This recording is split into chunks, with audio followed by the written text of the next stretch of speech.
โอ้ยอีผักรายละเอียดมึงเอ้ยบอกบ่จื้อสอนบ่จำมึงอย่าสิไปเฮ็ดดีน้ำหลายคนหั่นน่ะใส่หน้ากากเป็นแน่คือเขาเอารัดเอาเปรียบมาเป็นจังไดบัดนี้เขาหวังผลประโยชน์เมื่อไหร่ชั่วมือนี่หั่นเอาโตจากของให้มันรอดดูแลตัวเองอย่าสิไปเห็นใจผู้อื่นคักหลายเอ้ยก็สิดีปะนี่ก็ไปบวชเป็นเมสซี่ซะมึงจะแม่นเป็นตาจังเงินซุมื้อนี้คันว่าจะเป็นก็จะให้เขายืมเขาบ่ได้มาคิดคำนึงเด้ว่าเขามีเมตตาต่อกูนะกูเดือดร้อนก็ให้กูยืมผู้ลังคนหอดว่าใส่พุ่นน่ะคิดเห็นซ้ำบ่หมู่ผู้ลังคนอกหักบัดนี้ผิดกันกับผัวมาปรึกษา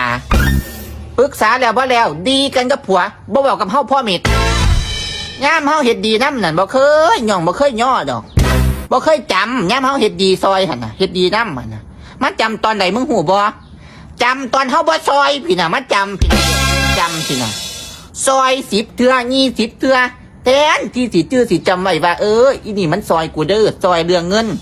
ให้คำปรึกษานู่นนั่นนี่บ่จำเด้นี่ยามเฮาซอยหลายๆเที่ยนี่มาจำตอนไหนหูบ่